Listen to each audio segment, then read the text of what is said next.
And welcome back to Inside PressBox. You know our next guest for his nationally recognized work on fantasy football with his fansfantasyfootball.com website, as well as his work on PressBoxOnline.com. But while you may not know it, KZ has also become nationally known for his level of expertise when it comes to the NFL draft. In to discuss the Ravens and what they may be able to accomplish at this year's draft is our friend KZ, Ken Zalis. And Ken, draft is T-minus about 4 days once people are viewing this.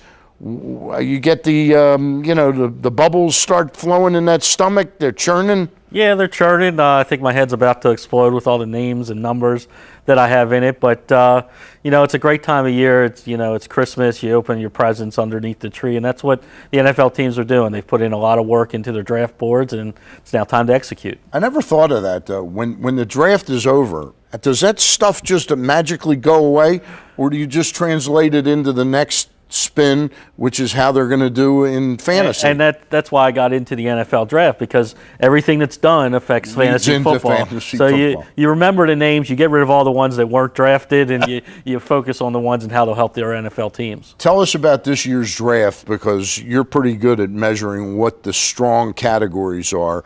Tell us what the strengths are and the weaknesses of the draft. It's not. You'll hear a lot of people say it's not a top-heavy draft. There are 15 to 20 guys that are maybe solid first-round grades, but rounds 2 through 4 are very heavy. I think if you had to focus on positions, it's the defensive side of the ball this year. Defensive end, outside linebacker, defensive tackle are the strongest. Quarterback, depending on what expert you talk to, probably not the strongest draft. Same thing with the running back position. Lots of running backs will go 2 through 4, but we may have the first draft in a long time where a running back doesn't go in the first round. At the Ravens pre-draft luncheon that they had the other day, I got a chance to ask Ozzie Newsome a question. It led to an interesting exchange. We don't have it on tape, but I talked about how last year he said he was going to come out of that draft with a center. And he sort of, did I really say that? He wasn't owning up to it. And I asked him if there was a position this year he thought that he would come away with.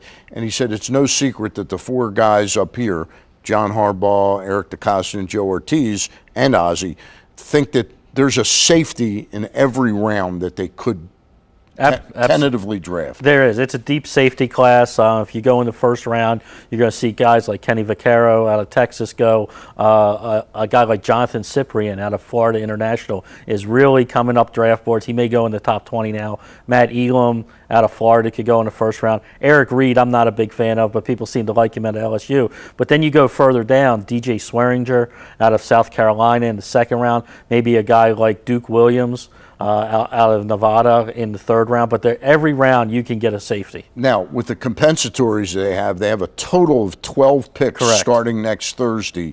Do you expect them to exercise all 12 of them, or do you think that Ozzie will strategize and maybe move back into the second round to get an extra pick there and trade a little bit down? What do you think? I think when it's all said and done, they take 8 to 9 players. Right. I think they move up and they move down in this draft to get the guys that they want. Because of those comp picks, they can't be traded, but the other picks in those rounds can be traded, of course, so you can do a nice package, and move up. 6th round in this draft, they have 3 picks all at the end of the draft, so if there's somebody in the 4th that they want to go up to, they can put some of those together and move up there. So they have a lot of flexibility, even though they're not multiple first rounds or multiple seconds. The fact that they have that many picks really lets them control what they want to do. Tell us who you think they will go after with the first pick or 2 that they get. Maybe not who. Right. What positions you think that they'll I think the first round's going to come down to one of 3 positions. I think you're looking linebacker, I think you're looking safety, and I think you're looking wide receiver. Now, most people say, well, of course, those are their 3 needs. But also the way the draft is going to flow, you're going to see a lot of offensive tackles early. You're going to see a lot of defensive ends and defensive tackles early. So when you get down to the bottom of the draft, you're going to have those first-round linebackers, those first-round safeties, and those first-round wide receivers available. Right now, my guy is Arthur Brown. I'd love to see him on the board out of Kansas State, started his career in Miami. He will remind. What position is he? He's an inside or outside linebacker, okay. And he will remind people of Ray Lewis if they are fortunate enough to get him. All right, real quick before we go, I asked Ozzie another question. I said, every year we're at these things, at these pre-draft lunches, we talk about character. I said, Manti Tal, how do you rate the issues that he had, or do you just judge him as a football player? And he said they were perplexed with how to categorize. He goes, "What? It's not smoking marijuana. It's not domestic abuse." He goes, "What are you talking about when you ask that?" And I said, "You know, the fictionalized girlfriend." And he goes, "Yeah." He goes, "We don't know what to call it." So they made it sound, at least, and maybe they're just spinning, that if he was there and they wanted that player, they wouldn't have a big problem taking him.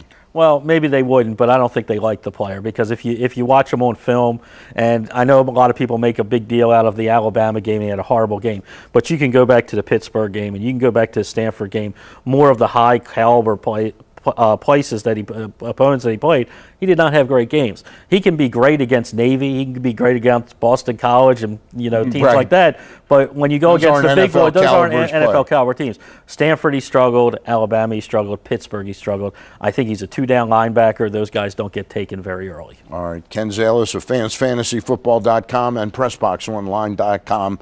Appreciate your coming in. We'll probably get you in the next week or two. Sounds good. Here. All right. One theme that will be overriding in this year's draft will be the continuation of the rebuild of the defense, which leads us to our photo of the week.